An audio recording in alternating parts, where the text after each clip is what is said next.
द्वितीय सत्र में सभी का स्वागत है। हमारे बीच में डॉक्टर कोमल बालवानी उपस्थित हैं, उनका स्वागत है। हमारे बीच में सुशील कुमार जी उपस्थित हैं, उनका स्वागत है। हमारे बीच में के तिवारी जी उपस्थित हैं, वो समवाय फाउंडेशन के प्रमोटर हैं, उनका स्वागत है। हमारे बीच में वर्षा श्रीवास्तव उपस्थित है, जो समवाय फाउंडेशन की उपाध्यक्ष, उनका स्वागत है। हमारे बीच में संजय कुमार जी उपस्थित हैं, उनका स्वागत है। हमारे बीच में अनिता जैन जी उपस्थित हैं, सेमेस्टर 5 के स्टूडेंट हैं और समवाय फाउंडेशन के प्रमोटर हैं, उनका स्वागत है। इसके अलावा हमारे उसमें रुक्मणी जी उपस्थित हैं, उनका स्वागत है। एक और कोई है शायद, उनका एक और कोई है, उनका भी स्वागत है। सुप्रिया जी सर। हाँ, सुप्रिया जी उपस्थित है, उनका स्वागत है। अब रेगुलर हैं, बहुत रेगुलर हैं, वो लगातार आ रही हैं, उनका स्वागत है। तो हम लोग अभी बीएचबी पर बात कर रहे थे। ये सेमेस्टर 4 का था परीक्षण। जो रोगों के संबंध में हम लोगों को बीएचबी के हिसाब से, मतलब मॉडर्न साइंस है, उसके हिसाब से कैसे हम लोग उसको ट्रीटमेंट करें या हम कैसे लक्षणों को जाने, उन पर चर्चा थी। हम लोग का एक चैप्टर रह गया सेमेस्टर 3 का, वो है बीएचबी का ही है, और वो सेमेस्टर 3 भी है, सेमेस्टर 4 भी है, इसलिए कि वो जुड़ा हुआ है बीएचबी में। चौथा वो है चैप्टर 11।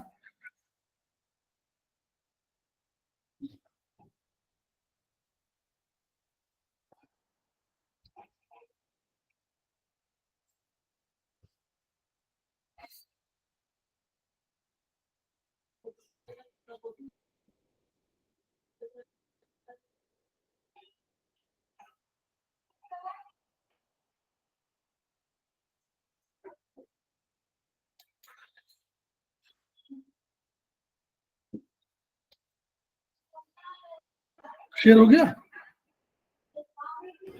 यस सर, शेयर हो रहा है। तो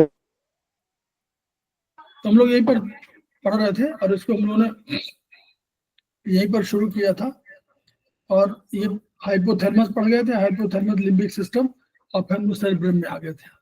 तो ये उसमें सेरेब्रम के बारे में बताया गया था कि जो रीजस मंकी है, उसमें जो आकार है मस्तिष्क का, उससे चिंपैंजी में 4 गुना अधिक है। जो चिंपैंजी में है उससे मानव शरीर में 4 गुना अधिक है। प्लस बताया गया था कि मानव शरीर में अन्य जो और भी प्राणी हैं उनकी तुलना में जो है उनके मस्तिष्क में कम है, हमारा मस्तिष्क बड़ा है कॉम्परेटिवली, जो उसके तुलना में। और हमारा ये कहा गया था कि जो मस्तिष्क का भार है वो 1400 ग्राम है, लेकिन क्यों वो कम है?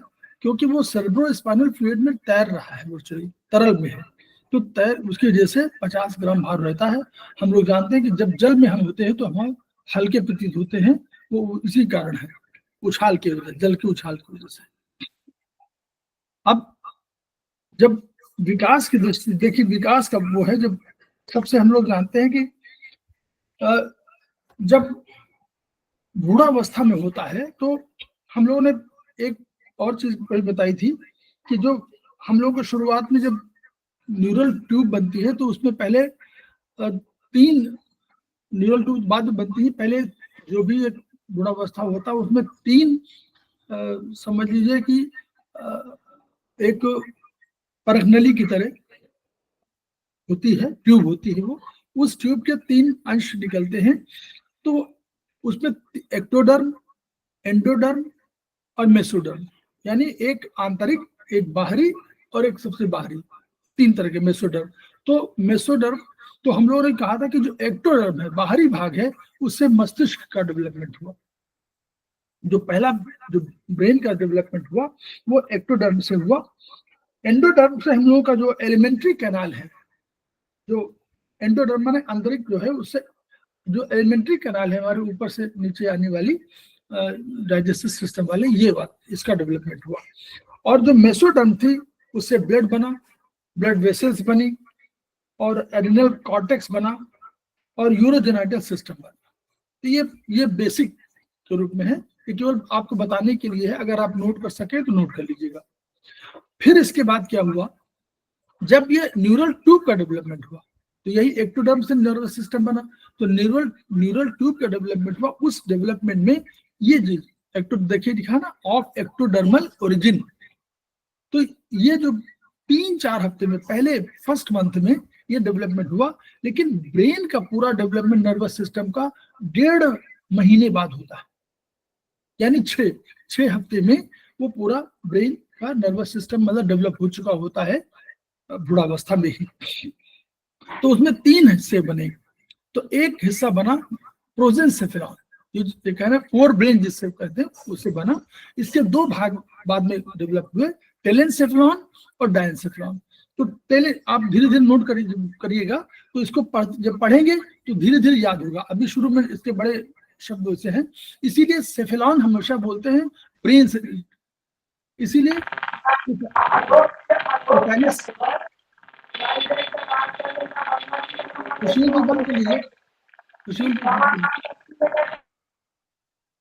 तो टेलेनसेफेलॉन में क्या हुआ, इसमें दो कैविटी हुई और जिससे आपको दो सेरेब्रल हेमिस्फीयर बने, उसकी वजह से ये बना, टेलेनसेफेलॉन से बना। दूसरा डायनसेफेलॉन हुआ, उससे बना थैलेमस और हाइपोथैलेमस। तो जो थैलेमस है वो उसके नीचे हाइपोथैलेमस है, और थैलेमस आपका ऊपर की तरफ है और उसके नीचे हाइपोथैलेमस है। ये दोनों मिलकर सेरेब्रल हेमिस्फीयर की रचना कर रहे हैं। वो जो 2 लैटरल कैविटीज हैं वही जो हमारी सेरेब्रल हेमिस्फीयर की रचना कर रही है। फिर क्या हुआ, दूसरा मेसेनसेफेलॉन हुआ। तो हमेशा इससे मिड ब्रेन बना। तो हमेशा याद करने की दृष्टि से कहिए, मीजन माने एम से बना हुआ है, तो उसको मेसेनसेफेलॉन में मिड ब्रेन हुआ, मिड ब्रेन डेवलपमेंट हुआ। तो फोर ब्रेन, मिड ब्रेन, और फिर हिंड ब्रेन। हिंड ब्रेन माने तो पीछे वाला, यही तो ब्रेन क्या है। तीसरे का हुआ रोम्बेनसेफेलॉन। इसके 2 भाग हुए बाद में चल के, मेटलसेफेलॉन और माइलेनसेफेलॉन। तो मेटलसेफेलॉन से पोन्स हुआ और माइलेनसेफेलॉन से हमारा मेडुला। तो हमारा मिड ब्रेन हो गया, और इसी से सेरेबेलम जो है इसी से हुआ। मेटलसेफेलॉन रोम्बेनसेफेलॉन वाले ही मिलकर के भाग, दोनों मिलकर मेटलसेफेलॉन, और इन्होंने जो है सेरेबेलम। तो इसीलिए हिंड ब्रेन में हमेशा सेरेबेलम होता है, पोन्स होता है, मेडुला, ये सब होते हैं। और मिड ब्रेन रोम्बेनसेफेलॉन तो उसमें हो गया, मेसेनसेफेलॉन में हो गया, और उसके ऊपर हमारा फोर ब्रेन हो गया। तीन। अब जो हमारा सेरेब्रल हेमिस्फीयर, जिसको जो सबसे बड़ा मस्तिष्क कहलाता है, तो यही हम लोग डिस्कस इसको कई बार कर चुके थे कि जो ये इसमें है, इसमें ऊपर से, क्योंकि ऊपर जो कैविटी है, कैविटी उसके पहले जैसे बाल हुए, बाल के नीचे आपका थोड़ा सा स्किन हुई, स्किन बाद हड्डी हुई, हड्डी के बाद जो है जब आपका क्रेनियल कैविटी हुई, उसके नीचे जब गए तो वहां 3 लेयर हुई मेनिंजेस की, और उन्होंने रक्षा परतों का कहा गया कि रक्षा परत कर रही हैं, और इसके अंदर सेरेब्रम हुआ, उसको सेरेब्रल हेमिस्फीयर। अब हेमिस्फीयर के लिए कह रहे हैं कि उसको अगर आप ब्रेन को इस तरह देखें तो ये भाग अलग है और ये भाग अलग है। तो 2 भाग देखिए, 2 भाग है, और ये ऐसे ही पूरे शरीर में नीचे से ऊपर तक दोनों 2 भाग में जुड़ा हुआ समझ लीजिए, लगेगा आपको कि 2 भाग ऐसे जुड़े हुए हैं शरीर के पूरे बीच में आपका। तो वैसे ही ये हेमिस्फीयर 2 तरह हो गए। तो इस वाले में आप देखें तो एरिया को कवर करने के लिए, क्यों, यहाँ सारी इंफॉर्मेशन कलेक्ट होती थी सेरेब्रल हेमिस्फीयर में। तो क्या जो कॉर्टेक्स माने, हम लोगों ने कहा था कॉर्टेक्स माने ऊपरी भाग, कॉर्टेक्स माने ऊपरी भाग, और कॉर्टेक्स को हम लोग एक और मैटर के नाम से जानते हैं, हम लोग बता सकते हैं, ग्रे मैटर। ग्रे मैटर इसलिए था कि जो हमारी न्यूक्लियस और हमारे जो न्यूरॉन है, तो उनमें सेल बॉडी और उसके डेंड्राइट्स सेल, उसके 3 भाग थे न्यूरॉन के। न्यूरॉन्स, एक तो पहला था डेंड्राइट्स जो इंफॉर्मेशन गैदर करती थी, लेती थी, और उसके बाद हमारा था बीच में न्यूक्लियस। तो न्यूक्लियस को जो वो है, उसमें न्यूक्लियस में सारे इंफॉर्मेशन देती थी, और फिर न्यूक्लियस के बाद एक इंफॉर्मेशन को ट्रेवल कराने के लिए, किसी को पास ऑन करने के लिए हमारे पास एक्सॉन थे। तो बीच वाले को हम लोग बॉडी कह सकते हैं।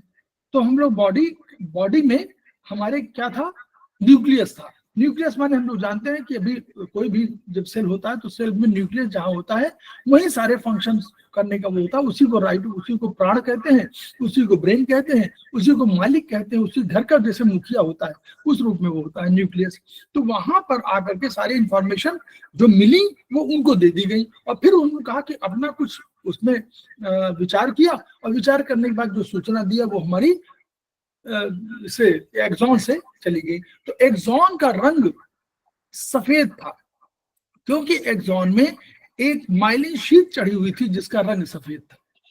उसकी वजह से जहां जहां ये पाए गए उसका रंग सफेद हो गया और उसको व्हाइट मैटर कह दिया गया।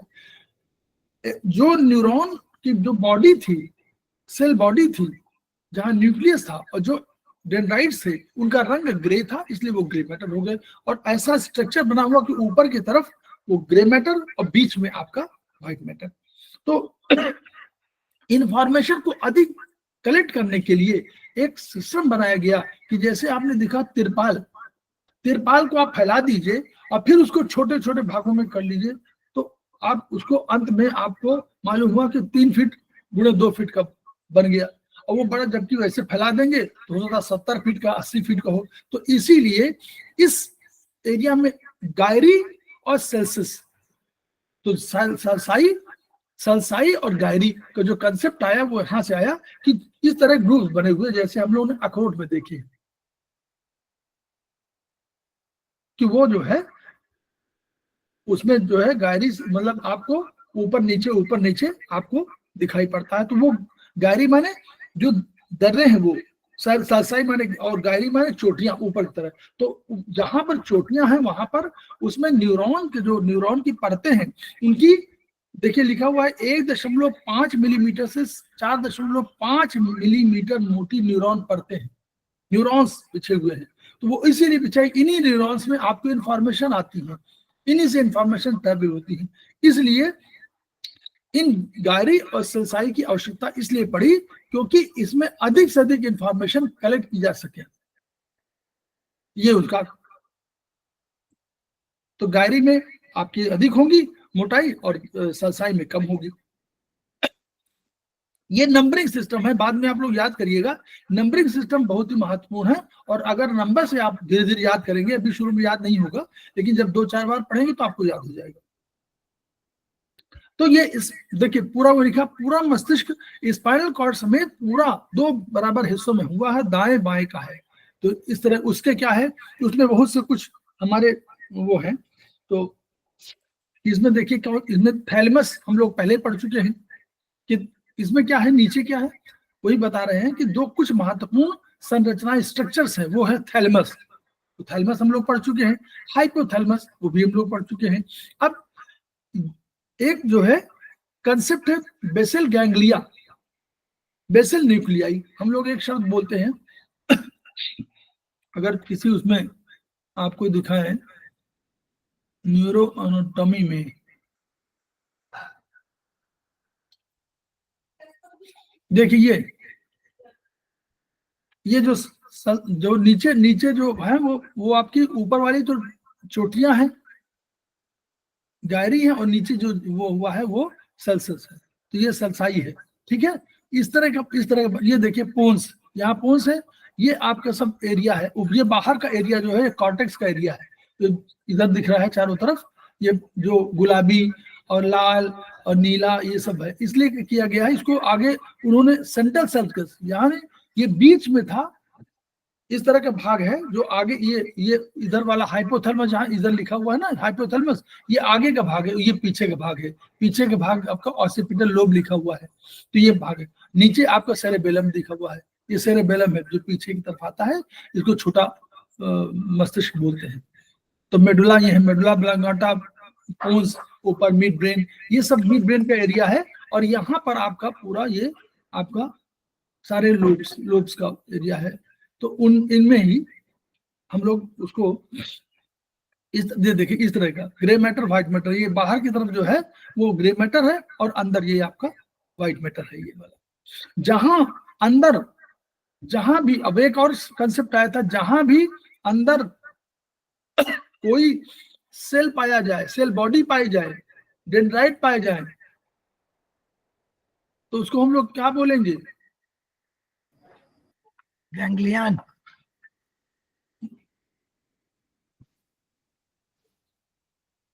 नहीं, ना सेंट्रल नर्वस सिस्टम में जहां कहीं पाया जाएगा उसको हम न्यूक्लियाई बोलेंगे। और इन्हीं को जो न्यूक्लियाई यहाँ बोल रहे हैं वो बाहर अगर पीएनएस में पाया जाएगा तो उसको हम लोग गैंग्लियन बोलेंगे। अच्छा, पीएनएस में हो गैंग्लियन। हाँ, पीएनएस में गैंग्लियन। और यहाँ जो है, क्यों यहाँ न्यूक्लियस है वो, इसलिए न्यूक्लियाई बोल रहे हैं। इस न्यूक्लियस, इस भाग में, ये जो भाग जहां पर ब्राउन ब्राउन दिख रहा है बीच में, ये अंदर का भाग है। लेकिन यहाँ पर आपको मिल रहा है अगर ब्राउन, इसका मतलब क्या हुआ? ग्रे, सॉरी ब्राउन नहीं, ग्रे, ग्रे मिल रहा है। इट मींस कि यहाँ पर कोई न्यूक्लियस मौजूद है। न्यूक्लियस माने वही डेंड्राइट वाला पोर्शन। डेंड्राइट वाला पोर्शन, डेंड्राइट और सेल बॉडी ये मौजूद है। तो ये सेल बॉडी यहाँ पड़ी होने के नाते इसलिए इसका रंग जो है ग्रे मैटर है, और इसीलिए इनको हम लोग बोलेंगे। तो उसी की बात वो कह रहे हैं।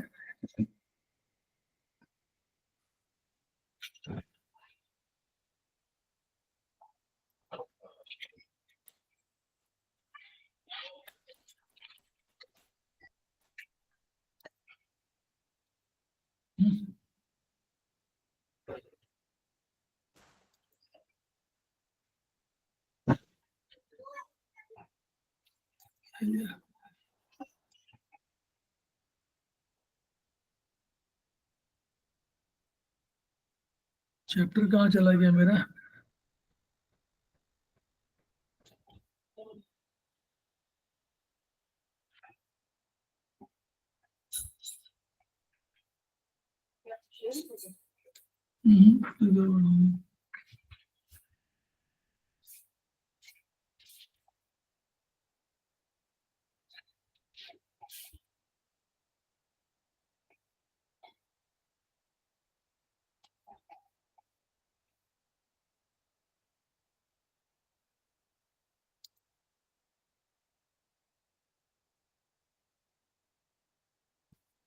आ रहा। यस सर, आ रहा है। तो इस यहीं पर जो 3-4 आपके वो बने हुए हैं, ये कॉर्डेट, देखिए कॉर्डेट न्यूक्लियस, लेंटिफॉर्म, सब न्यूक्लियस नाम है। Caudate nucleus, lentiform nucleus, claustrum, amygdaloid nucleus complex, ये सब जो हैं 4, 5, 6 मिलकर बेसल न्यूक्लियाई। इनको हम लोग बेसल गैंग्लिया बाद में बोल देते हैं, लेकिन ये त्रुटिपूर्ण है। इनको बोलना चाहिए बेसल न्यूक्लियाई। क्लियर? तो ये इनका जो है फंक्शन बहुत है कि वो वॉलंटरी, देखिए वॉलंटरी मूवमेंट, वॉलंटरी जो आपका मूवमेंट नहीं होता है, motor movement, voluntary motor movement के लिए ये प्रोग्रामिंग करते हैं, प्लानिंग करते हैं, इनमें भाग लेते हैं।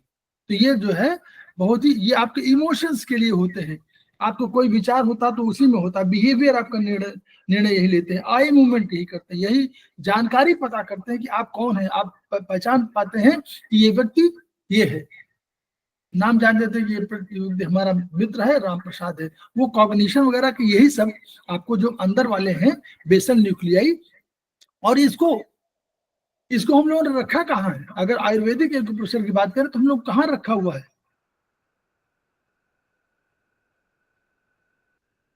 फिंगर नंबर 9 में कहाँ रखा हुआ है?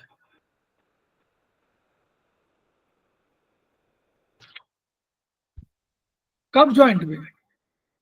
न्यूक्लियस जो हम वहां लिखते नहीं है, न्यूक्लियस हम लोग फिंगर नंबर 9 में न्यूक्लियस लिखते हैं।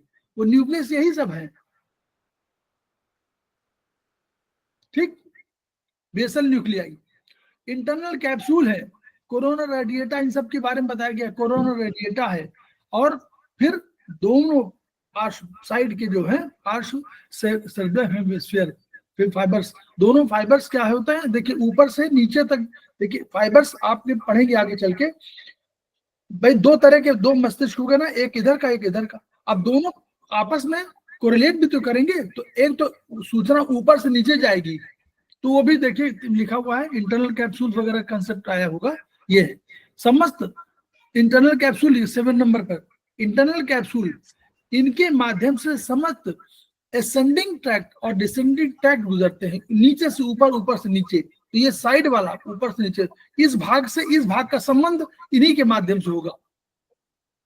कोरोना डेटा जो है ये आप पढ़ लीजिए शब्द जो है ये केवल एक्सॉन का है। एक्सॉन माने व्हाइट मैटर, एक्सॉन माने व्हाइट मैटर का समूह है जो आपको जब इसका चित्र दिखाई पड़े कहीं तो फैलते हुए सूर्य किरणों के समान है।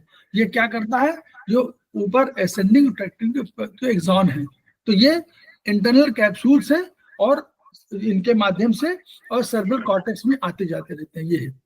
फिर कॉर्पस कोलोजम, ये बहुत इंपॉर्टेंट है। हम लोगों ने कॉर्पस कोलोजम को भी कहीं रखा है, ये नहीं है, थंब में रखा है, अच्छा, थंब में रखा है हम लोगों ने। वो जब चार उनकी बात करते हैं ब्रेन वाले में, तो ये इस तरह करके हम लोगों ने रखा हुआ है, ऐसे बनाया हुआ है, तो वो कॉर्पस कोलोजम को। तो ये कॉर्पस कोलोजम क्या है, इस ब्रेन से बाईं तरफ का हेमिस्फीयर और राइट का हेमिस्फीयर दोनों को फिर ऐसे जोड़ना होगा ना। बिना जोड़े हुए कैसे एक बार आप कहते हैं कि आप ऐसे चलो ऐसे चलो, दोनों हाथ काम कर रहे हैं, तो ये ब्रेन तो कंट्रोल कर रहा है इस हाथ को, राइट ब्रेन कर रहा है लेफ्ट हैंड को, और लेफ्ट ब्रेन कर रहा है राइट हैंड को, दोनों सिंक्रोनाइज कर रहे हैं। ये किसकी वजह से कर रहे हैं, ये इन्हीं की वजह से, कॉर्पस कोलोजम। ठीक है, हम लोग समझे अभी। फिर जेनिकुलेट बॉडीज, ये सब है गैंग्लियन की बात, ये भी विशेष नर्व फाइबर का रिले स्टेशन है। दो है, मीडियम है और लेटरल है, ये दोनों में नर्व फाइबर्स है। ठीक है। फिर हेबुलर न्यूक्लियस, थैलेमस के पास कुछ नर्व कोशिकाओं का समुदाय, नर्व कोशिकाओं, तो नर्व जो नर्व हमारे हैं उनका कोशिकाओं का सेल्स का समुदाय जो थैलेमस, ऑल्फैक्टरी, ट्यूबरकल, फॉर्निक्स, ये मतलब कई उसके वो हैं। अब जो हम लोग समझना चाहते हैं वो ये है, एरिया नंबर जो हम लोग दिखा रहे थे वहां पर, एरिया नंबर 1, 2, 3, तो ये क्या है, नॉर्मली जो ऊपर का एरिया है, दिखाएं आपको,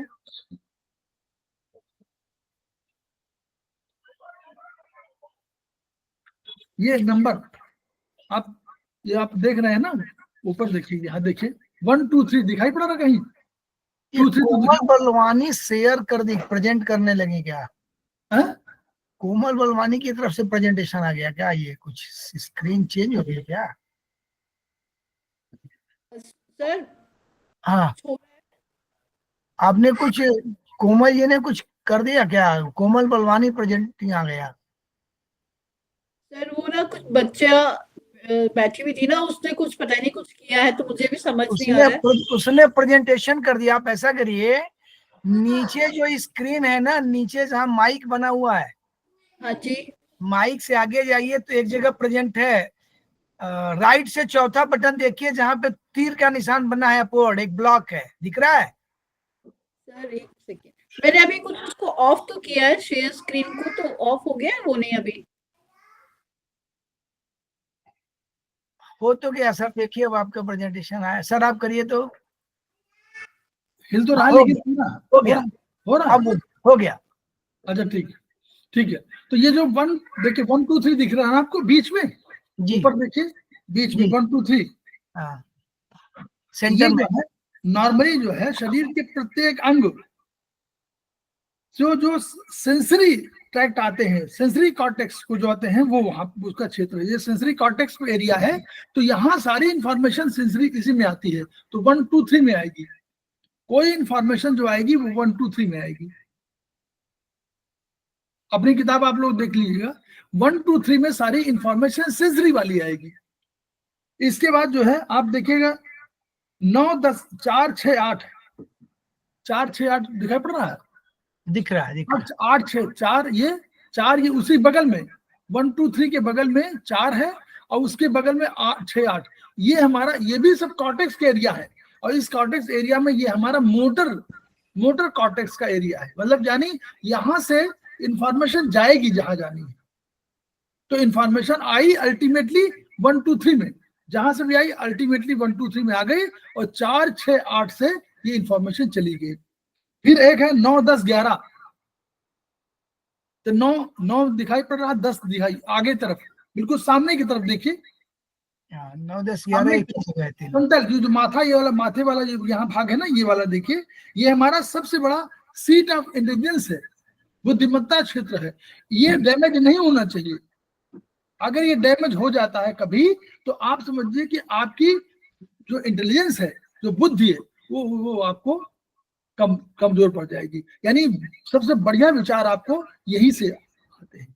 तो वो ये हमेशा जो पिछला भाग बहुत इंपॉर्टेंट है, ये जो सेकंड वो छोटा ब्रेन कहलाता है, ये डैमेज होगा तो भी बहुत नुकसान हो जाएगा, अल्टीमेटली बहुत प्रॉब्लम हो जाएगी।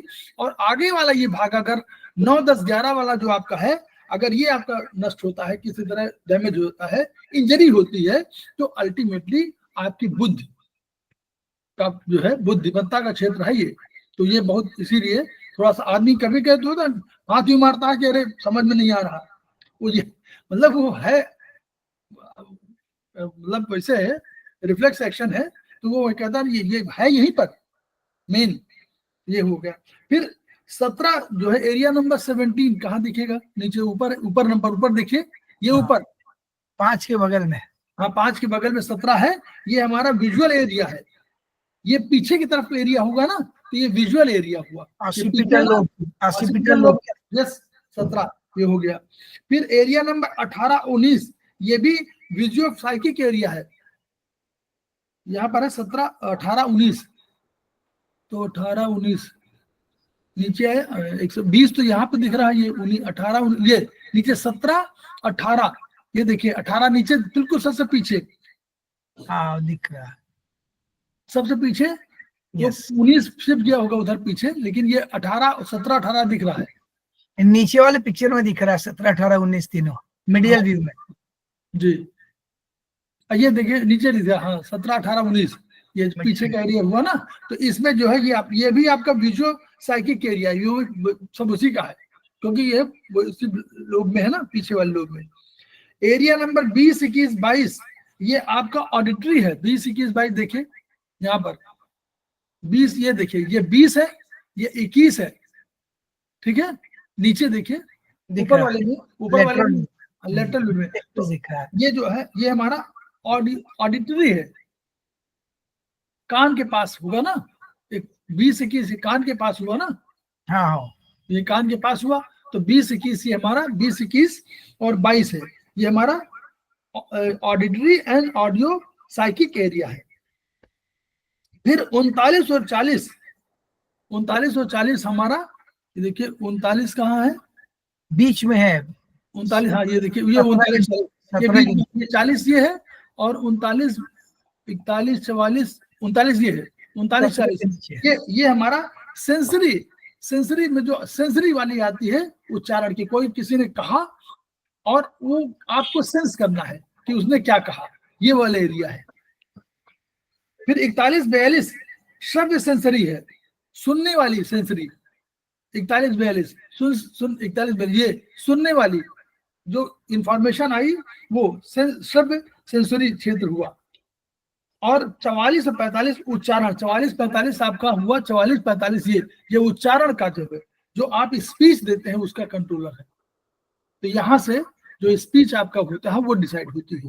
तो ये सब को, और ये ऐसा मत सोचिए कि एक एरिया है जो पहले आता है, जैसे आया यहाँ पर 1, 2 याद करिए, 1, 2, 3 में कोई इंफॉर्मेशन आई, उसके बगल में एक और होता है एसोसिएशन एरिया। एसोसिएशन में क्या होता है, एक जैसे कमरा कोई इंफॉर्मेशन आया, आप समझिए ऑफिस कल्पना करिए, एक ऑफिस में कोई इंफॉर्मेशन लेके आई, फिर एक बगल में ऑफिस आपका बना होता है कि भाई यहाँ पर समझ लो कि क्या आया है, उसको समझ लो, फिर ऑर्डर देने के लिए एक अधिकारी अंदर बैठा हुआ है, ऑर्डर दे रहा है। तो जो बीच का एरिया वो इसको बोलते हैं एसोसिएशन एरिया। इन्हीं के बगल में एसोसिएशन एरिया होता है जहां पर सारी चीजों की क्या बोलते हैं वो होती है, स्टडी होती है, और उस स्टडी के बाद फिर आपको एक मोटर नर्व ऑर्डर देती है। तो ये इस एरिया को धीरे धीरे आप लोग याद रखिएगा, तो आगे अभी जैसे जितनी बार पढ़ेंगे उतनी बार आपको याद होता रहेगा। अब ये ऑटोनॉमिक नर्वस सिस्टम हो गया, ये थोड़ा सा टफ है लेकिन फिर भी हम लोग, तो जैसे सोमेटिक नर्वस सिस्टम का है, क्रेनियल स्पाइनल हमारे वो है सोमेटिक नर्वस सिस्टम हुए, ऑटोनॉमिक नर्वस सिस्टम भी ये रिफ्लेक्स एक्शन की बेसिस पर काम करेगा। तो ये इसका सेंटर कहाँ पर है, ये हम लोग यहाँ कहाँ से गवर्न होता है ये हम लोग नहीं जानते हैं और ये स्टडी में आया नहीं है। तो इसके क्या है, शरीर के आंतरिक अंगों में जो मौजूद स्मूथ मसल्स है, स्मूथ मसल्स माने हम लोग कह रहे थे वो वॉलंटरी नहीं है, वो इनवॉलंटरी है, वो अपने आप चलते हैं, उनकी फाइबर्स की एक्टिविटीज को प्रभावित करते हैं। ये मतलब ये अंदर जो हार्ट है, अंदर लंग्स है, इन सब जितनी फंक्शन होती है उन सबको ये प्रभावित करते हैं। तो एएनएस शरीर के, ये कहा जाता है कि इंटरनल एटमॉस्फेयर को क्या होम्योस्टेसिस प्रदान करता है। अंदर क्या हो रहा है, बाहर तो नहीं, अंदर क्या हो रहा है उसको होम्योस्टेसिस प्रदान कर रहा है, उसको संतुलन करने की कोशिश कर रहा है।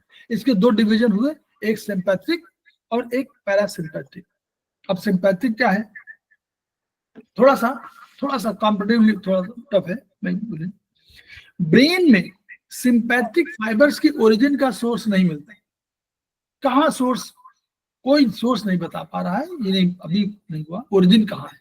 लेकिन ये पाया गया कि हाइपोथैलेमस के पोस्टीरियर ग्रुप में, देखिए सिंपैथिक है पोस्टीरियर ग्रुप में, हाइपोथैलेमस अंदर कहीं होगा यहाँ पर, उसके जो पोस्टीरियर साइड है उसके ग्रुप में, ग्रुप ऑफ न्यूक्लियाई में जब स्टिमुलेट करते हैं तो सिंपैथिक फाइबर की एंडिंग से एक न्यूरो ह्यूमरल सब्सटेंस का रिलीज होना पाया गया, यानी उससे स्टिमुलेट हो रहा है, उसने, आपने उसको फाइबर की स्टिमुलेट किया तो उस स्टिमुलेशन से उसने एक न्यूरो ह्यूमरल सब्सटेंस रिलीज किया।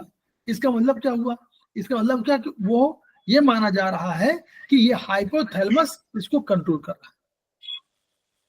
ठीक, अब कैसे कैसे होता है, हम लोगों ने थोड़ा सा पढ़ा था उसका स्पाइनल कॉर्ड का, उसका थोड़ा सा ध्यान रखना पड़ेगा बस।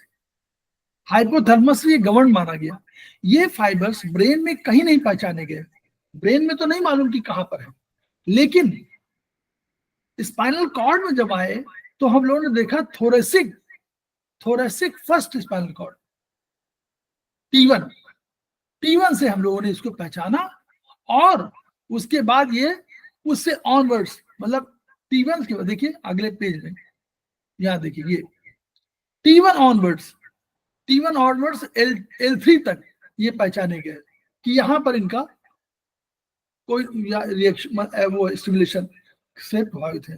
तो ये T1 से लेकर, ये मतलब सिंपैथिक जो है वो T1 से लेकर L3 तक एक्ट कर रही है, मतलब थोरेसिक से और L3 तक इसका एक्शन है, ये बताने की कोशिश है इसमें। अब इसके स्पाइनल कॉर्ड के लेटरल हॉर्न से हम लोगों ने तीन तरह पढ़े थे। एक हम लोगों ने कहा था कि एंटीरियर हॉर्न, तो एंटीरियर हॉर्न यूं हुआ, एच आकार का बना था, तो एक एंटीरियर हो गया, एक पोस्टीरियर हो गया। लेकिन लेटरल माने उसके साइड के भाग से, लेटरल माने साइड के भाग से, स्पाइनल कॉर्ड के लेटरल हॉर्न से में सिंपैथिक न्यूरॉन की सेल बॉडी, यहां पर सेल बॉडी, अब स्पाइनल लेटरल हॉर्न में जो एच आकार का बना हुआ था स्पाइनल कॉर्ड में, याद करिए एच आकार का था ना, उसको दिखाना नहीं पड़ेगा, एच आकार का ही था, एच आकार का था। उस एच आकार में हमारा जो था वो वर्चुअली न्यूक्लियस था, है ना, वो हमारा एच आकार का जो था वो न्यूक्लियस था, क्योंकि स्पाइनल कॉर्ड में बाहर की तरफ एक्सॉन था और अंदर की तरफ न्यूक्लियस था। यहाँ अंदर की तरफ, वो अंदर की तरफ जो है यहाँ ब्रेन में अंदर की तरफ क्या था, एक्सॉन था, और बाहर की तरफ न्यूक्लियस था। यहाँ उल्टा हो जाएगा, यहाँ उल्टा है, यहाँ अंदर की तरफ ये न्यूक्लियस है और बाहर की तरफ हमारे, बाहर व्हाइट मैटर हो जाएगा और अंदर, तो वो जो एच आकार का बना हुआ वो वही न्यूरॉन है। न्यूरॉन का मतलब सेल बॉडी है। तो अब इसमें क्या है, लेटरल हॉर्न में सिंपैथिक न्यूरॉन की सेल बॉडी, अब ये सेल बॉडी पड़ी हुई यहाँ पर, वो क्या कर रही है, क्योंकि सेल बॉडी होगी ना वहां पर, एच आकार का होगा तो सेल बॉडी होगी, वहां ग्रे मैटर होगा, वो जी ग्रे मैटर, एच आकार का ग्रे मैटर है, ग्रे मैटर एच आकार का होता है। तो वही उस एच आकार के लेटरल साइड में क्या पड़ी हुई है, सिंपैथिक न्यूरॉन सेल बॉडी, ऊपर से आए एक्सॉन टर्मिनल, ऊपर से आया एक्सॉन, एक्सॉन आ रहा है ना ऊपर से नीचे ब्रेन से उतर के आ रहा है, उसको ट्रैक्ट हम लोग बोल रहे थे, वो ट्रैक्ट से आया, एक्सॉन आया, और ये क्या हुआ, स्पाइनल कॉर्ड से आया और फिर ये उससे अटैच हुआ, बाहर की तरफ निकला। तो वहां बाहर की तरफ हम लोगों ने कहा था जैसे बाहर निकलता है आगे और पीछे से, वैसे ही वो दो भागों में बढ़ जाता है, यहाँ मिला और फिर दो भागों में बढ़ गया, यूं करके यूं हो जाता है। तो वो शुरू के बाद वही कह रहे हैं कि एक जो है वेंट्रल रैमी से एक वाइट रैमी कम्युनिकेशंस निकलकर वर्टिब्रल कॉलम के एलोंग पड़े सिंपैथिक गैंग्लियन से कनेक्ट। अब बाहर क्या है, सिंपैथिक गैंग्लियन है, गैंग्लियन माने अब समझ जाए हम लोग क्या है, सेल बॉडी, सिंपैथिक का गैंग्लियन है, सिंपैथिक नर्व का गैंग्लियन है, यानी सेल बॉडी है। तो वो उसके पैरेलल पड़ी हुई है, उस शरीर में जहां पर स्पाइनल कॉर्ड है उसके पैरेलल एक हमारी सिंपैथिक गैंग्लियन का एक पैरेलल पड़ा हुआ है। चित्र में देखिए, ये देखिए, ये तो हमारी मेन तो सेल वो है, ये वाला जो एरिया है ये तो हमारा ये जो बना हुआ है ये हमारा वो है स्पाइनल कॉर्ड। उसके बगल में ये बगल में दिखाया गया है, उसके पैरेलल एक पड़ी हुई है। ये कुछ क्लियर हुआ कि नहीं बताइए, यही समझिए चित्र। ओ पहले उसमें वो दिखा नहीं पा रहा हूं मैं,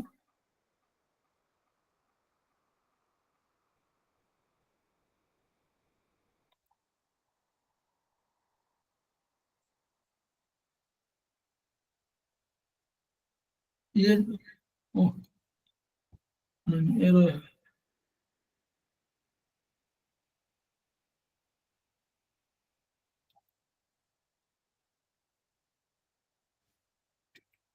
ये पैरेलल दिखाई पड़ रहा है कि नहीं बगल में, दिख रहा स्पाइनल का पहला वाला स्पाइनल कार्ड का है, पहला स्पाइनल कॉर्ड और दूसरा ये पैरेलल इसी को उन्होंने कहा, इसी को कह रहे हैं कि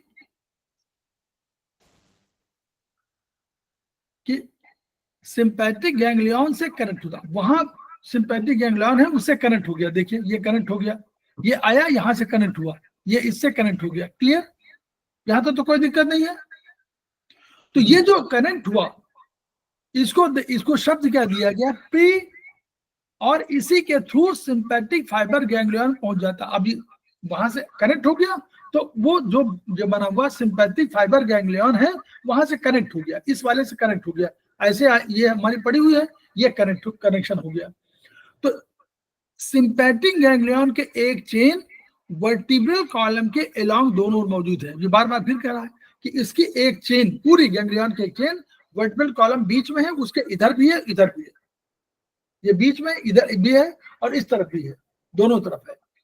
तो अब वो आया और इसको उसने क्या किया, यहां अटैच हो गया। तो ये जो इसको अटैचमेंट बोलेंगे, इसको बोलेंगे प्री गैंग्लियोनिक सिंपैथिक फाइबर, ये वाला जो है, ये जो है, ये अभी तो ये गैंग्लियन है, तो ये प्री वाला एरिया हो गया, प्री सिंपैथिक गैंग्लियोनिक फाइबर, क्योंकि ये पहले आपका मौजूद है, ये इधर भी है उधर भी है, और यहां पर आकर के इस जो आया और यहां से आकर अटैच हो गया।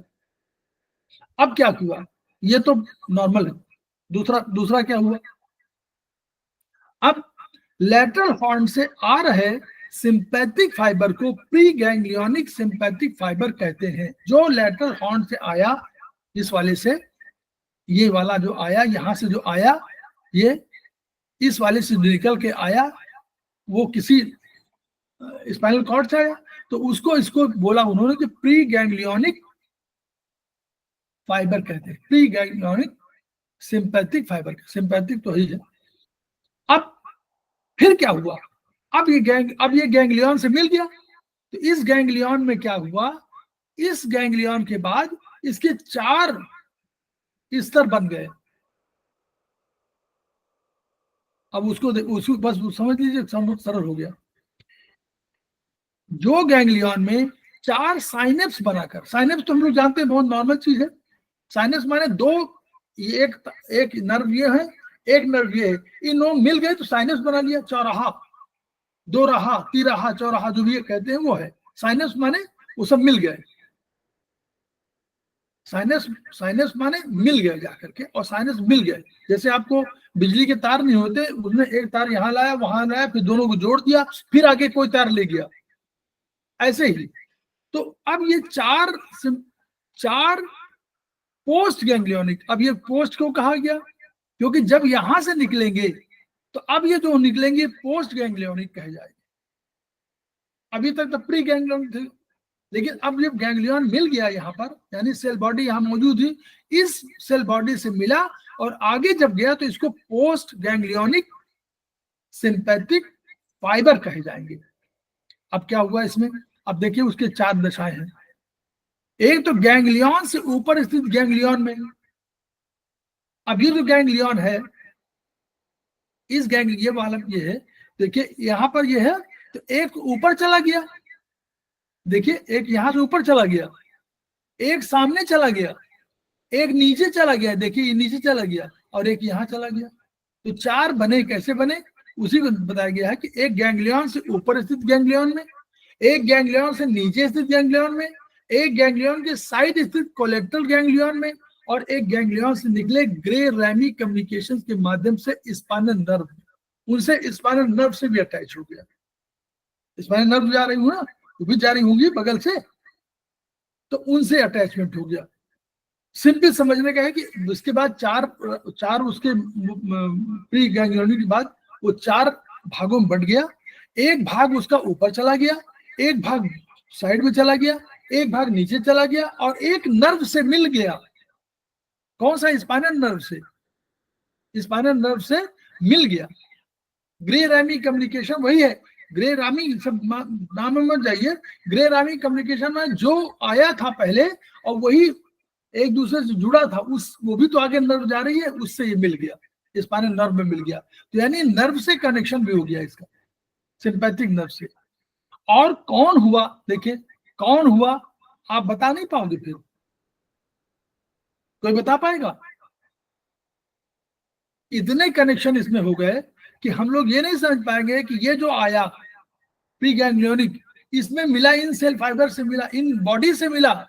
इस बॉडी के मिलने के बाद इसका कौन सा भाग ऊपर गया, कौन सा भाग बीच में गया, कौन सा भाग नीचे गया, कौन सा भाग हो गया, अलग अलग तो तय नहीं है कि ये आया नीचे चला गया, कि नीला बना हुआ, नहीं, यहाँ मिक्स हो गया। मिक्स होने के बाद ये आगे जो गया, इसने पोस्ट गैंग्लियोनिक सिंपैथिक फाइबर की रचना किया, जिसमें स्पाइनल नर्व का भी योगदान हो गया। बस ये समझे, क्योंकि स्पाइनल नर्व भी जुड़ी हुई है, तो स्पाइनल नर्व से भी अटैचमेंट हो गया और इसका दूसरे का भी हो गया, और इन सब में गया। और तब फिर क्या किया इसने, देखिए pre ganglionic sympathetic fibres T1 से L3 तक पाए जाते हैं। यानी सिंपैथिक फाइबर जो हमारा है, तो वो T1 से L3 तक पाए जाते हैं। T1 से ऊपर 3 बड़े आकार के गैंग्लियन, जिन्हें सुपीरियर सर्वाइकल लेवल पर, middle, inferior cervical sympathetic ganglion आदि पाए जाते हैं। अब T1 से ऊपर 3 बड़े के, अब ये उनका वो है कि सर्वाइकल लेवल पर 3 पाए जाते हैं, ये उनका कहा है। इसमें हम लोगों का चित्र में शायद दिखाया है कि नहीं दिखाया, ये जो इसको दिखा रहे हैं, ये वाला ये ऊपर 3 पाए जाते हैं, यहाँ तो पाए जाते हैं, ये चला गया ऊपर, अटैच हो गया, तो इसलिए ये उसी को उन्होंने बताया है कि पाए जाते हैं। अब ये कहाँ कहाँ इनर्वेशन करेगा, ये हम लोग समझना है केवल, कि वो क्योंकि जुड़ा तो हुआ वो स्पाइनल कॉर्ड से भी, स्पाइनल नर्व से जुड़ा, स्पाइनल नर्व से जुड़ा हुआ है, तो वो इनर्वेशन एरिया क्या है, हार्ट में T1 से T5 वाला, T1 से T5 जो है हार्ट में जा रहा है, ब्रोंकी लंग्स को T2 से T5 तक। अब हमको कभी याद करिए कि ट्रीटमेंट करना हो तो क्या करेंगे, जब हार्ट का हम ट्रीटमेंट करेंगे तो T1 से T5, क्लियर? ये क्लियर हुआ कि नहीं? हम लोग जाएंगे चरक 3 में, चरक 3 में देखें और हम कहें कि हार्ट वाला कहीं वो है, तो हम लोगों ने देखा T1 से T5 कहाँ है, तो जहां T1 से T5 होगा उसी पे हम रखेंगे, उसी का इलाज करेंगे। बोलिए सेमेस्टर 4, यस सर, क्लियर ना? कि यस यहाँ सर। हमको ये मालूम जी होगा सर। कि हार्ट जो है, यस, कोई बोल रहा है? नो हार्ट सर, को, हार्ट को T1 से T5, तो यानी T1 से T5 वाले स्पाइनल कॉर्ड सेगमेंट हमारा T1 से T5 है, उसमें हार्ट है। ब्रोंकी और लंग्स के लिए T2 से T5 है, इसोफेगस के लिए T5 से 6 है, और स्टमक T6 टू T10 है, स्मॉल इंटेस्टाइन T9 10 है, लार्ज इंटेस्टाइन T11 L1 है। इससे हम लोग क्या करेंगे, डिसेंडिंग सिग्मॉइड कॉलोन के लिए L12 S234, यानी इन पॉइंट्स पर अगर हम लोग ट्रीटमेंट दे देंगे तो हमको लाभ पहुंच जाएगा। होगा कि नहीं सही? होगा। ये जानकारी का जो आधार है वो तो उसका वो है, रिटर्न में सब है, लेकिन अल्टीमेटली उसका रिजल्ट ये है। ये स्पाइनल कॉर्ड सेगमेंट ये किसके हैं? ये सिंपैथिक, किसके हैं?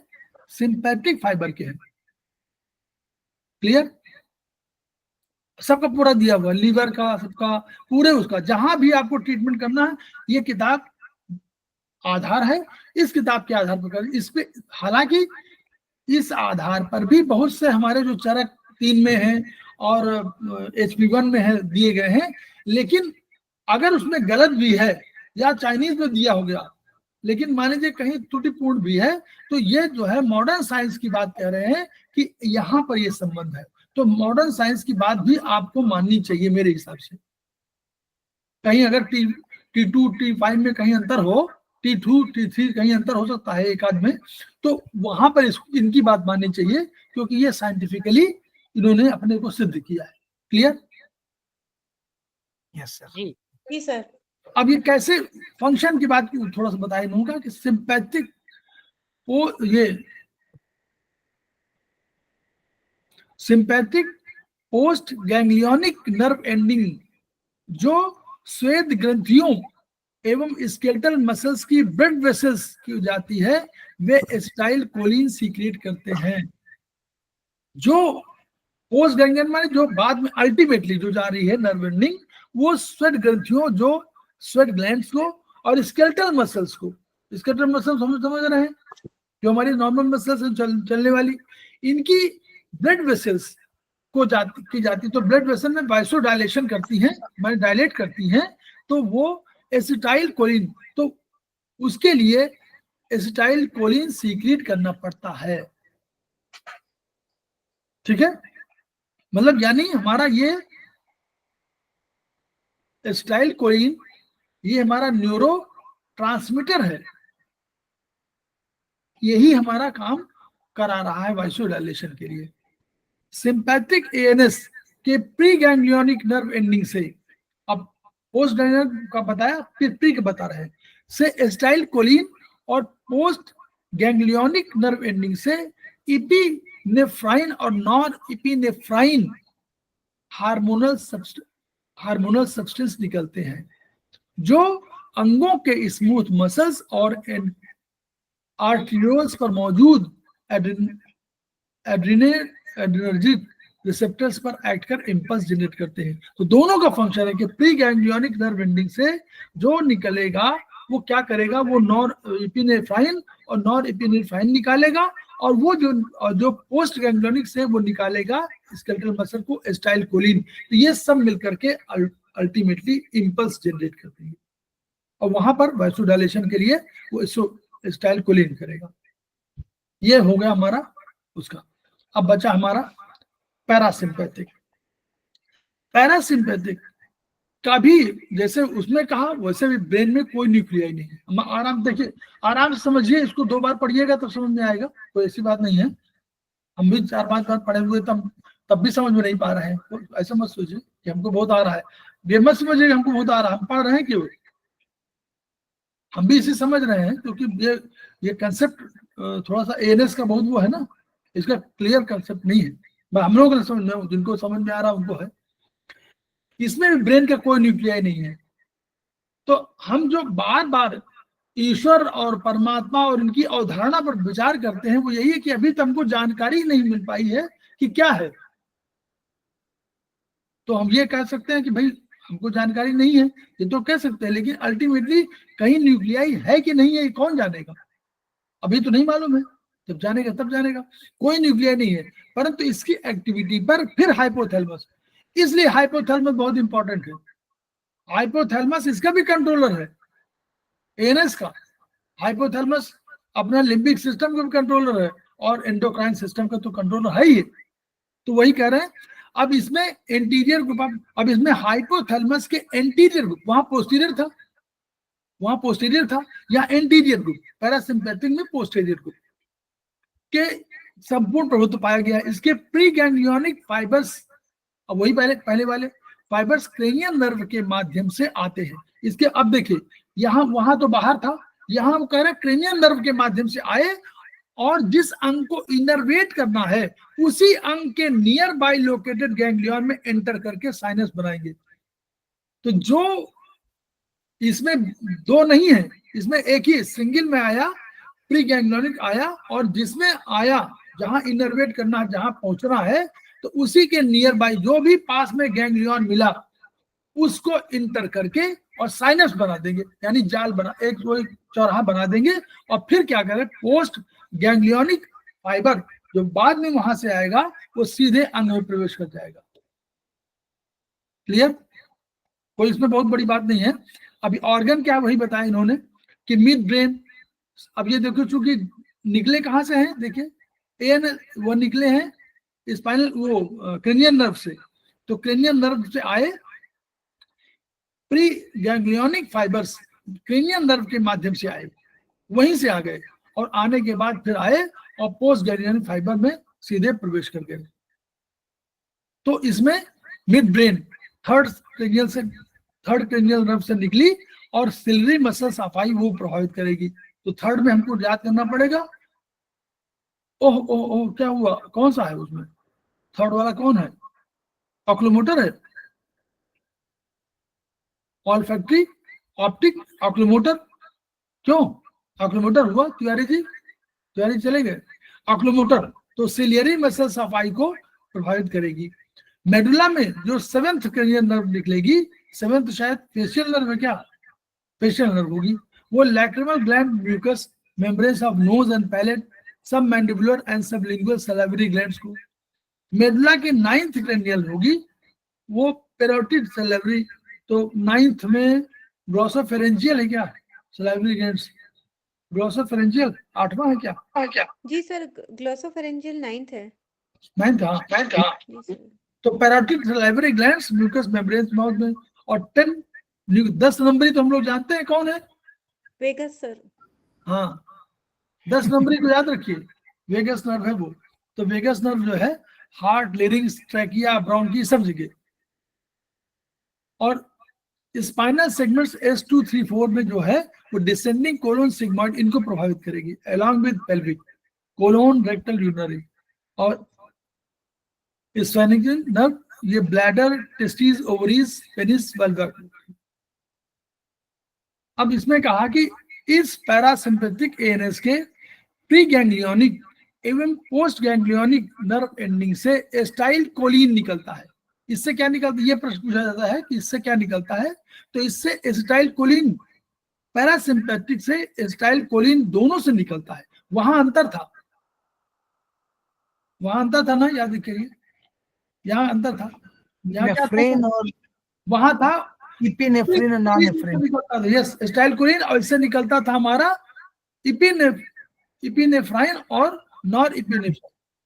तो ये पोस्ट में और प्री में अंतर था, यहाँ दोनों में एक ही बताया गया है। तो ये प्रश्न आपको बढ़िया आता है, ये प्रश्न आएगा, आप लोग जरूर आएगा 4 वालों को। एसिटाइलकोलिन निकलकर यहाँ पर क्या है, पोस्ट गैंग्लियोनिक नर्व एंडिंग से एसिटाइलकोलिन निकलकर मसल में मौजूद कोलियोनर्जिक रिसेप्टर पर ऐड करके इंपल्स जनरेट करता है। तो ये जो है उसका, अब देखिए इसमें, देखिए ऊपर, इसमें ऊपर क्या है, ऊपर ही है वहीं पर, यहां से और नीचे, बस दो ही जगह है, बीच वाले में नहीं है।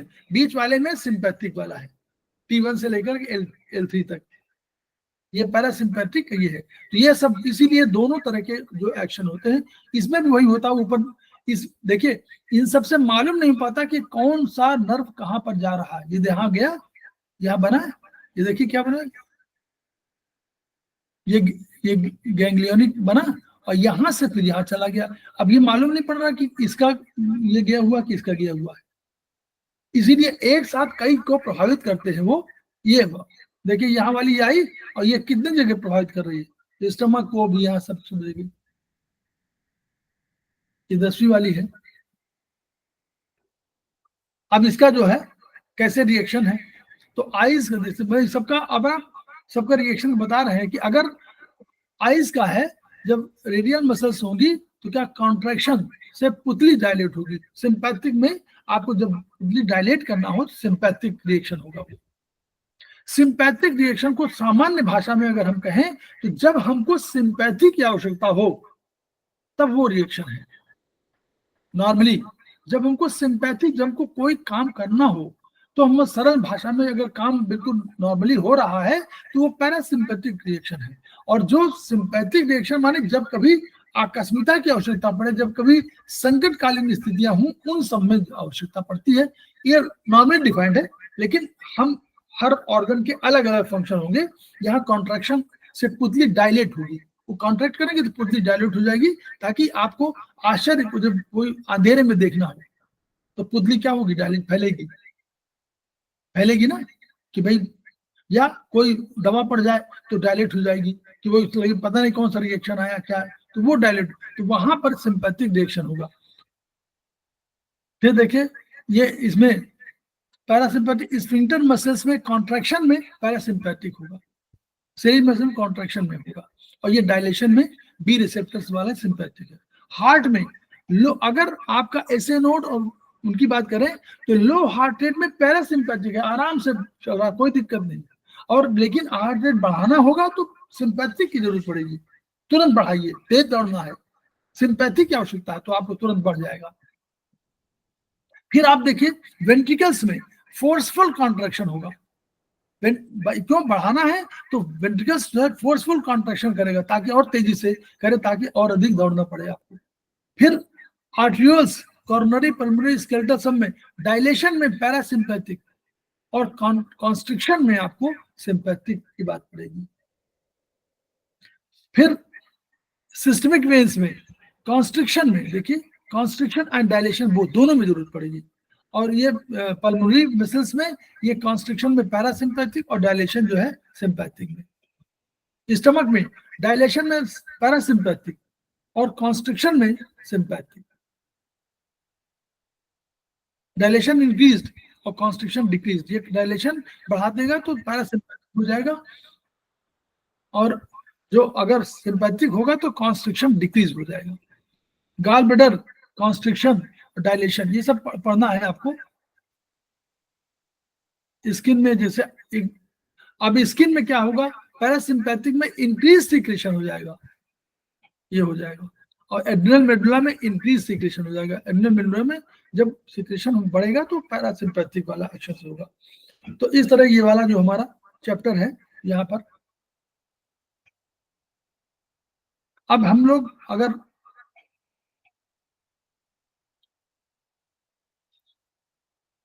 तो हमको इसको, इसके लोब की बात हम लोग करेंगे कभी।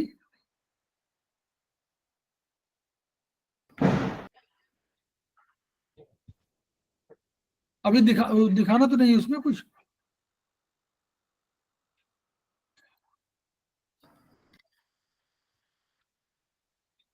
सिंपैथेटिक नर्व जो है हार्ट की स्पीड को इंक्रीज करता है और डिक्रीज करती है वेगस नर्व। हाँ, ये इंपॉर्टेंट है, केवल हार्ट, ये सिंपैथेटिक केवल इंक्रीज करती है, लेकिन डिक्रीज करने का काम वेगस नर्व करती है। ये हाँ, बोर्ड नहीं मतलब इनका रोल तो इनका भी है सबको। हाँ। और स्पीड डिक्रीज करने में वेगस तो था। क्या कर रहे हो, आपका हो गया ना, खत्म हुआ। तो ये हम लोग का वो चैप्टर जो है यहाँ सेमेस्टर शुरू हुआ। और जब हम सेरेब्रम का अगर हमको इलाज करना होगा तो हम लोग कहाँ कहाँ कर सकते हैं, ये इस किताब में बहुत बढ़िया से दिया हुआ है कि हम लोग अभी तो हम लोगों ने अगर वैसे देखें तो हम तो ब्रेन का पूरा इलाज, कौन सा सेरेब्रम देते हैं? हाँ लोब हाँ है, लेफ्ट हैंड के मिडिल फिंगर में हाँ। कफ तो जॉइंट। तो हम लोग जब अगर लोब में बात करते हैं तो हम लोग चारों उंगलियों को रखते हैं और लोब ऐसे ऐसे निकालते हैं। ये वाली कौन सा लोब है? फ्रंटल। फ्रंटल। बगल में parietal, temporal, occipital. Temporal, occipital. और इसको हम लोग मान लेते हैं ये वाला कार्पस कॉलेजन ना? हाँ, yes sir. Corpus sir. Collagen. ये हो गया। तो ये लोब्स का ये नॉर्मली लोब्स का है। और वैसे अगर और आपको ट्रीटमेंट करना होगा तो ये किताब में बहुत बढ़िया वो दिए हुए हैं। ये जो किताब है आपकी उसमें इस वाली किताब में पूरा सब दिया हुआ है। वही वाला इसको हम दिखा रहे हैं इसमें कि जो लोब में अगर जैसे लोब में आप करते हैं तो बिल्कुल ब्रेन स्टेम का अलग से सारा लोब। कभी जब आपका वेंट्रिकल्स में करना होगा CSF वगैरह में तो वेंट्रिकल्स में आपको करना पड़ेगा। और ये आपको सेरेब्रम के जो 10 पार्ट्स हैं वो फिंगर नंबर 8 में करने पड़ेंगे। राइट सर ये मिडिल हैंडबुक फिंगर 3 है? सर हैंडबुक 3 है आपके पास ये? है, हैंडबुक 3 है आपके पास ये? ये 3 है, 4 एक 3 और 4 अलग है, लेकिन हम 4 की बात नहीं कर रहे हैं, जी सर। हम ब्रेन एनाटॉमी की बात कर रहे हैं। ठीक है, तो इसमें जो है फिंगर नंबर 8 में अगर 0 में, अब ये देखिए ब्रेन वाले सारे अपोजिट फ्लो में होंगे। तो फिंगर नंबर 8 में 0 स्पाइरल में राइट हाफ ऑफ सेरेब्रम और 9 नंबर में लेफ्ट हाफ ऑफ सेरेब्रम और 1 में आपका राइट फ्रंटल लोब। इसके हिसाब से 1 में राइट फ्रंटल लोब, 2 में लेफ्ट फ्रंटल लोब, 1 2 करके इस तरह। फिर 3 में लेफ्ट टेम्पोरल, 4 में राइट टेम्पोरल। यहाँ चेंज हो गया है, तिवारी जी याद करिएगा, ये वहां उस वाले सिस्टम से चेंज हो गया ये वाला। इसमें हम लोग कर रहे थे ना फ्रंटल, पैरेटल, टेम्पोरल और ऑसिपिटल।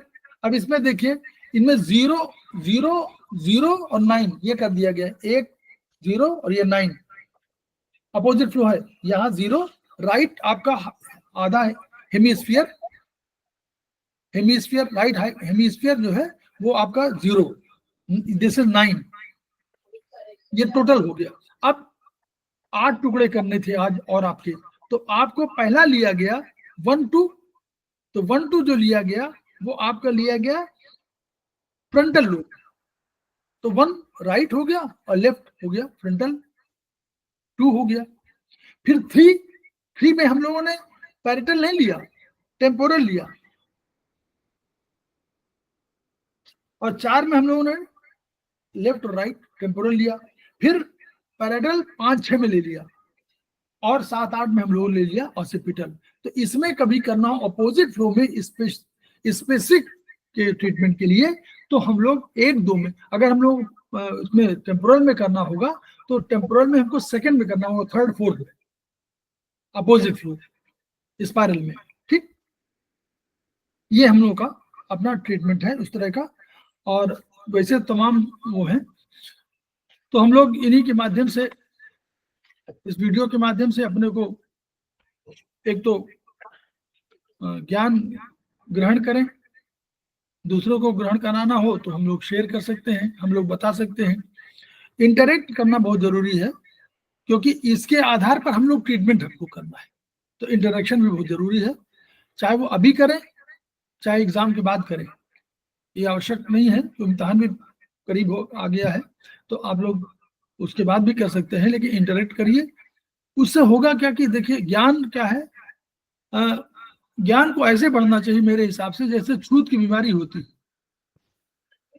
वो जैसे आपने टच किया दूसरे को, वही बीमार पड़ गया। तो आपने छुआ जिसको छुआ। और एक बहुत आया हुआ था कि एक किताब थी मुल्क राज आनंद की, शायद एक उनकी स्टोरी थी जिसमें लिखा हुआ था कि बुक पायरेट। तो बुक पायरेट, किताब की चोरी सबसे अच्छी चोरी मानी जाती है। अब कोई किताब की चोरी करता नहीं, आप रख दीजिए, कोई चोरी करेगा नहीं, क्योंकि उसको तो सोना चांदी लेना, किताब लेना नहीं, किताब पढ़ना पड़ेगा ना। अब हम लोग जो बुद्धिजीवी हैं, जब वो लोग नहीं पढ़ते तो जो बुद्धिजीवी नहीं है वो कौन पढ़ेगा। किताब रख दीजिए, आप किताब 50 रख दीजिए, कोई एक किताब चोरी नहीं होगी। तो उसमें बहुत बढ़िया बताया था, book pirate is the best pirate. वो भाई ज्ञान ग्रहण करेगा तो वो किसी को फिर देगा। अगर किताब से आपने ग्रहण कर लिया तो उस किताब को, ज्ञान को फिर देगा, बिना दिए रह नहीं सकता है ना। बीमारी है ना वो, जैसे ही बीमारी आई, ज्ञान आया आपके पास, तो आप बिना दिए दूसरे को रह नहीं पाएंगे। तो इसलिए इस ज्ञान को बढ़ाइए, फैलाइए, ताकि हम लोग अपने उस सिद्धांत को, अपने उस मोटो को पूरा कर सकें कि each one reach one, each one teach one, each one treat one. इन्हीं शब्दों के साथ अभी हम लोग ये बंद करते हैं, फिर हम लोग अपनी बात कर सकते हैं, लेकिन हम लोग